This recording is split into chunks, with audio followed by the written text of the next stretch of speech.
we talk to our mystery guest. But obviously, in the wake of GameStop, the whole brouhaha on Wall Street, which is ongoing, by the way, and continues to be a crazy story.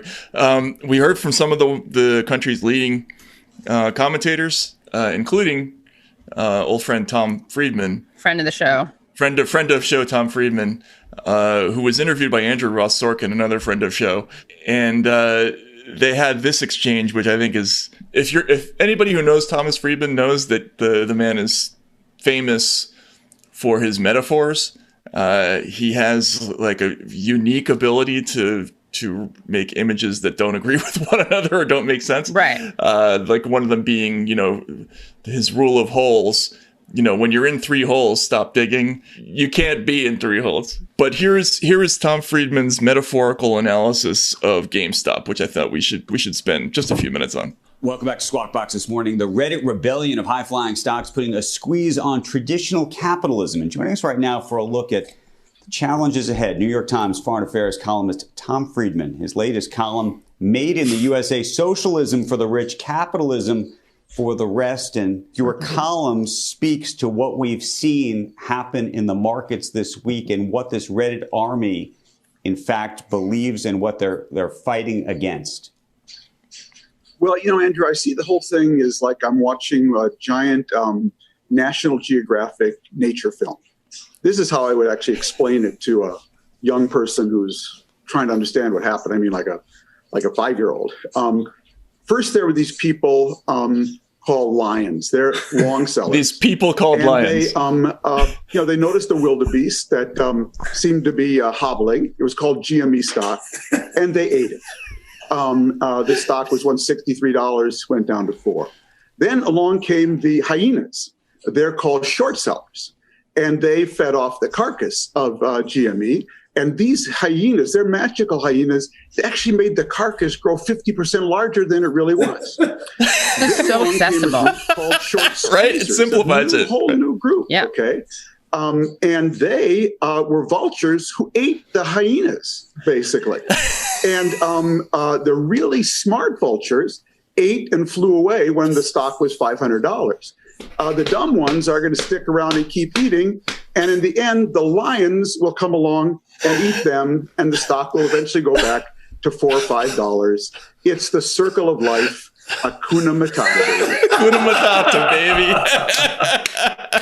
Do you think how many times do you think he wrote that? Like, how many times did he look that over, do you think? So there's like 19 things wrong, like that are crazy about this, but we'll just go over a few. I just realized if you were stoned, doesn't this make a lot of sense? This it does. It makes a lot of sense if you're stoned. We should totally read it later. As if we're stoned, yeah. I mean, if you're high, you just simplified the matter incredibly. Yeah, exactly. Right? Yeah, he starts out, there were these people called lions, okay. Auspicious start, always. Yeah, like maybe just say there were these lions. Right? Yeah, exactly. Don't confuse people with that. And then he says that the lions are the long sellers, and they eat the stock, they eat the wildebeest, and the wildebeest decline in value. But first of all, why are wildebeest declining in value? Like, if you're going to make the wildebeest into a stock, don't make them wildebeest. Just talk about stock. You know what I mean? Like but he's trying to explain it. Right, but you should be able to explain it without having to put it in numerical terms. Anyway. I see what you're saying. Right. So I'm saying, like, you say, they ate the wildebeest and the wildebeest are gone, or whatever it was, right? You don't say they went from 63 to 4. Like, wildebeest don't go. They don't play the stock market. Right. Yeah. Exactly. Yeah. So then he goes down, and the long sellers who have now magically made the stock go from 63 to 4. Which I think he means that there were people who bet the stock up to 63 and then it went down. These people called lions, you mean? Yeah, these people called lions, but whatever. Then they're eaten by these magical hyenas how do you eat something and make it increase 50% in size? Oh, well, actually, that's like with popcorn. If you eat popcorn and drink soda, it expands. I see. So he needs to add that. So what is it? It's a lion that eats... No, a hyena. What is it? A magical hyena? Hyenas are eating the wildebeest carcass. They should just drink some 7-Up. Yeah, exactly. They're eating the wildebeest carcass that has been turned into popcorn. Talks about how the vultures come in and they eat the hyenas. Like he kind of left out like how did the hyenas die, or like were they vultures obviously usually eat carrion, right? So were these dead hyenas? Were these alive hyenas? I don't know. Well, they are magic, It's a very right? minor They're thing. magic. So yeah, The hyenas were magic. right. So they could be dead. They could be alive. They could be in this sweet spot of not mortal and mortal. Right. Okay. So then again, he has the vultures, the smart vultures, and remember he's trying to simplify this story by making it about animals, but then he's talking about animals who are buying at 500. So he's just talking about stocks again. So the smart vultures eat the hyenas, which are actually stock that are worth 500.